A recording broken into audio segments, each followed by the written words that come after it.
This is for educational purpose only. Our group is allowing our instructor, Mr. Roldan Ardines, to use this as an educational material. So, hello everyone, I'm Cadet Tingzon. So, I'm here today to tackle about our topic, which is Asian regionalism. Asian economies have grown not only richer, but also closer together. New technological trends have further strengthened ties among them, as have the rise of the China and India and the region's growing weight in the global economy. So, the 1997-1998 financial crisis dealt a severe setback to much of the region, highlighting Asia's shared interests and common vulnerabilities and providing an impetus for regional cooperation. So, in the early stages of Asia's economic takeoff and regional integration proceeded slowly. East Asian economies focused on exporting to developed country markets.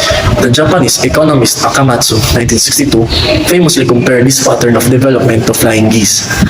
In this model, economies moved information not because they were directly linked to each other, but because they followed the similar paths. Now, Asian economies are becoming closely intertwined. Interdependence is deepening because Asia's economies have grown large and prosperous enough to become important to each other, and because their patterns of production increasingly depend on networks that span several Asian economies and involve ranging exchanges of parts and components among them. So, in simple explanation, Asian regionalism is a product of economic interaction between Asian countries. Asian regionalism has emerged as a significant force due to the region's rapid economic growth and increasing interdependence. As economies in Asia, particularly in East and Southeast Asia, have expanded, countries have recognized the benefits of economic cooperation and integration. Initiatives such as a Regional Comprehensive Economic Partnership or RCEP and Association of Southeast Asian Nations or ASEAN highlight the region's effort to enhance trade, investment, and economic stability through collective action.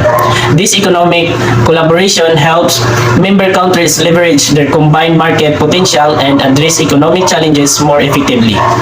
Geopolitical dynamics, cultural and historical ties, and the need to address transnational challenges all contribute to the growth of Asian regionalism. The rise of China and India as global powers has prompted neighboring countries to seek stronger regional alliance, while security concerns like territorial disputes and maritime issues push nations to work together for stability. Shared cultural and historical connection foster a sense of regional identity and solidarity, supporting cooperation in areas like cultural exchange and community building. Globalization has further highlighted the need for regional collaboration to tackle transnational issues like climate change and pandemics, reinforcing the importance of a unified approach to regional challenges. A prime example of Asian regionalism is the Association of Southeast Asian Nations or ASEAN, founded in 1967. ASEAN is a regional organization that includes 10 Southeast Asian countries: Indonesia, Malaysia, the Philippines, Singapore, Thailand, Brunei, Vietnam, Laos, Myanmar, and Cambodia. The formation of ASEAN illustrates the drive for regional cooperation and integration in response to several factors. ASEAN's regionalism encompasses economic, geopolitical, and cultural dimension. Economically, the organization seeks to enhance trade and investment among its members through initiatives like ASEAN Economic Community or AEC, aiming to reduce trade barriers, harmonize regulation, and attracts foreign investment. Geopolitical, ASEAN serves a platform for addressing regional security issues, promoting dialogue and peaceful resolutions, and maintaining stability through ASEAN Regional Forum, or ARF. Culturally, ASEAN builds on shared historical and cultural connection, promoting cultural exchange and fostering a sense of unity and cooperation. Beyond economic and political interests. These multifaceted efforts highlight ASEAN as a prominent example of ASEAN regionalism in action. What is an example of regionalism? Regionalism is having a different meaning whether you're talking about economics, local politics, international relationships, or even numbers. So first, I'm going to give an example about economics. Economics globalization is one of the three main dimensions of globalization commonly found in academic literature, with the two other being politics globalization and cultural globalization. As well as there are general term of globalization, economics globalization refer to widespread international movement of the goods, capital, services, technology, and information. It is an increasing economics integration and interdependence of national, regional, and local economics across the world through the intensification of cross-boundaries movement of goods, services, technologies, and capital. Economics globalization primarily composes the globalization of production, finance, market technology, or organizational institute cooperate with the people. Wheeling economics globalization has been expanding since the emergence of transnational trade. It has grown at increasing rate due to improve the efficiency of long-distance transportation. Advance in telecommunication, the importance of information rather than the physical capital in other modern economics by developing the sense and technology. The rate of globalization has also increased under the framework of General Agreement on Traffics at Trade of World Trade Organization, in which country only cut down trade barriers and open up in other current account and capital accounts. This recent boom has been largely supported by developing economics integration with developing countries through forging direct investment, lowering cost doing business, the reduction of trade boundaries, and many across boundaries with immigration. So next I'm gonna give an example about the second one, which is the international relationship. International relationship allows nations cooperate with one another, pool resources, and share information as a way to face the global issues that viewed in the particular countries or regions. Contemporary global issues includes pandemics, terrorism, and environment. International relationship advance human culture through cultural exchange, diplomatic, and politics development. So the last one is the politics, local politics. Local politics consists of the process by which goods, services, and privileges are located by the government of the rules and established for this location by the other social institution. So first is the advantages of regionalism. Regionalism offers several advantages that enhance political, economic, and social cooperation among states within a specific geographic area. It includes the enhanced cooperation.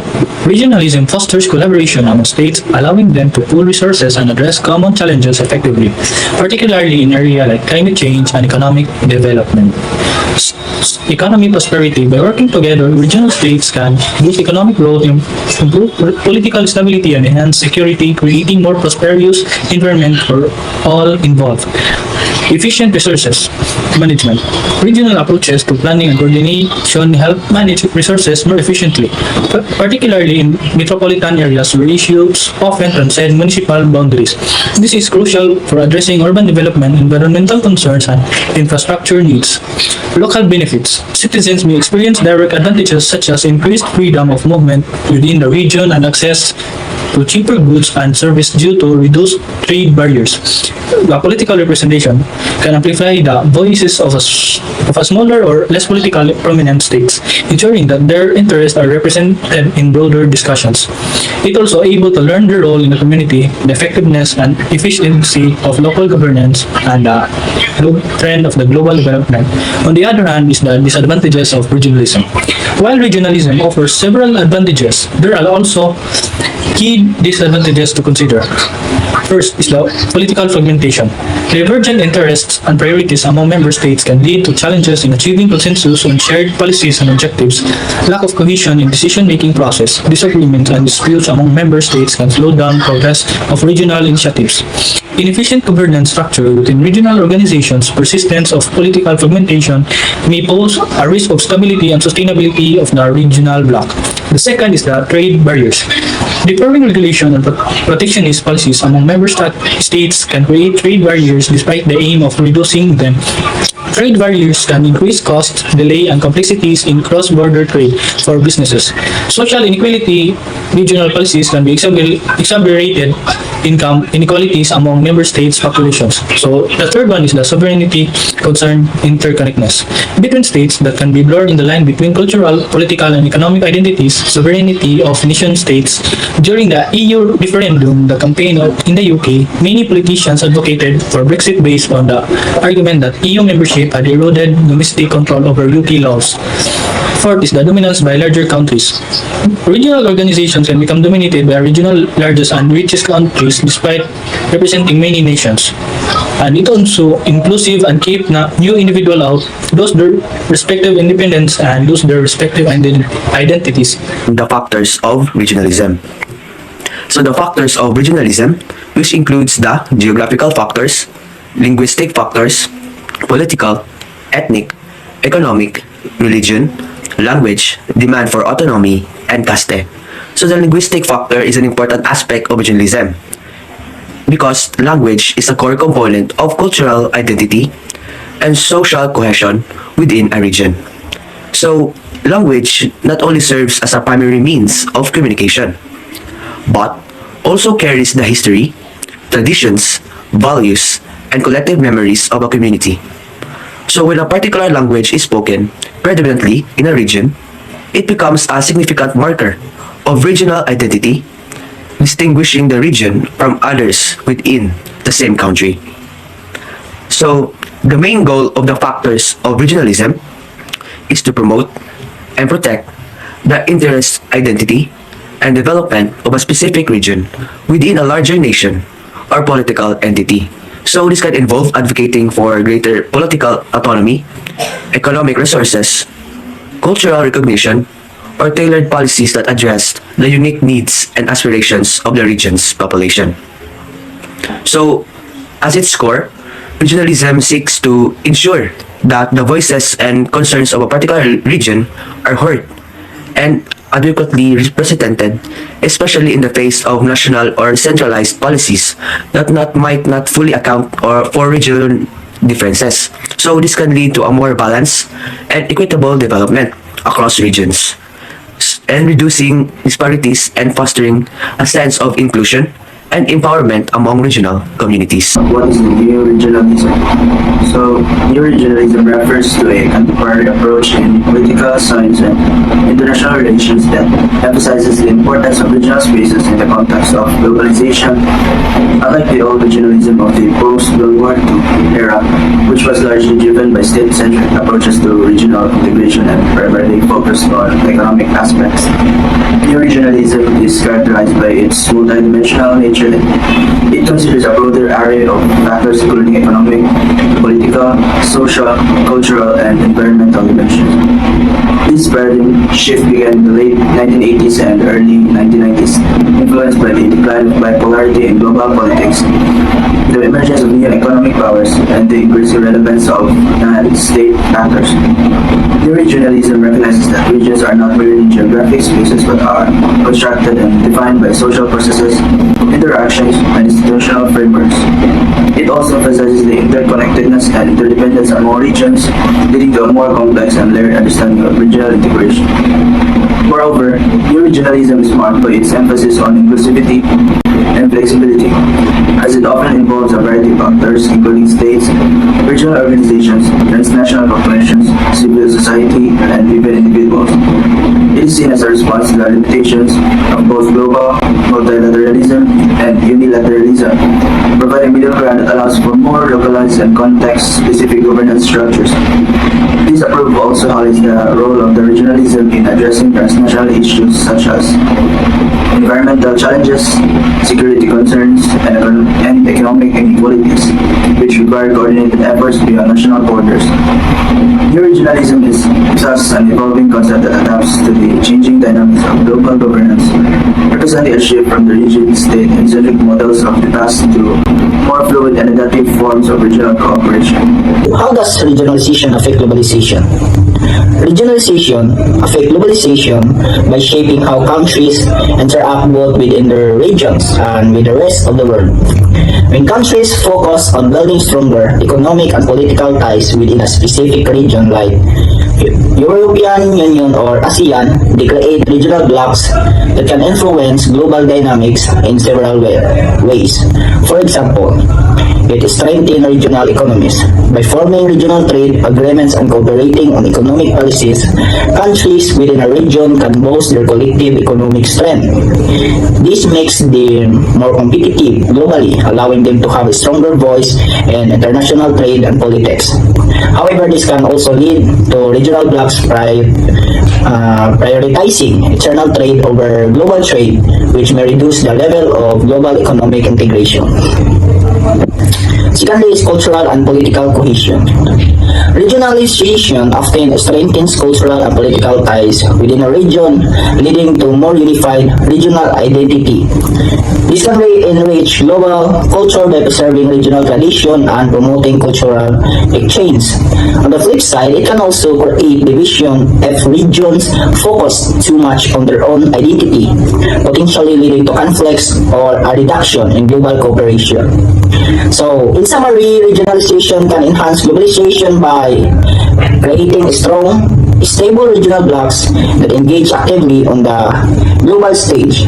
However, it can also has the potential to create division and challenges if regions become too inward-looking, leading to a more fragmented and less cooperative global landscape. Regionalism in the Philippines refers to the strong sense of the identity and loyalty that individuals or group feels towards this specific region, province, or ethnic group within the countries. The Philippines is an archipelago composed of the 7,000 islands divided into various regions, each within its distinct language, culture, tradition, and historical background. This diversity has fostered a strong regional identity among the Filipinos, often leading to the sense of pride one regional origin. The Philippines is home to numerous ethnic groups, each with its own language, customs, and tradition. For the instance of Ilocanos in the north, the Visayas is the central island, and Moros in Mindanao each have distinct cultural identity. That diversity is treating regionalism as people tend to identify more with their local cultures than within a national identity. The historical fragmentation of the Philippines island into various independent kingdoms and sultanates before Spanish colonization contributed to the development of the strong regional identities. Even during the Spanish and American colonial period, regionalism persisted as different regions has varied experiences and the level of the resistance of the collaboration within colonial power.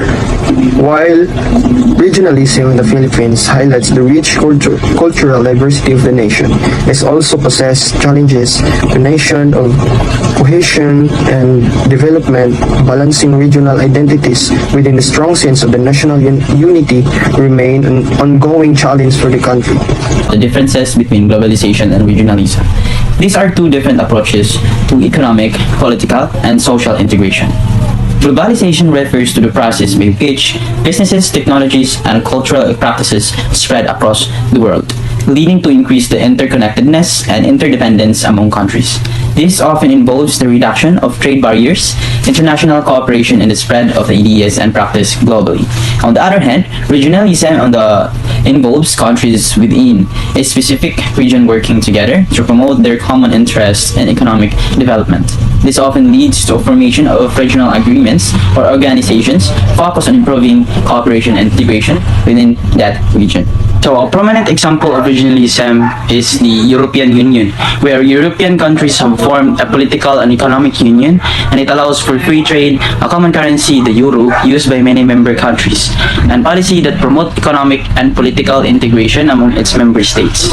On the other hand, one of the example of globalization is the McDonald's, a fast food chain that operates in many countries around the world, standardizing its menu while also adapting to local taste. Its global presence exemplifies how a business can influence and integrate into various cultures and economies across the globe.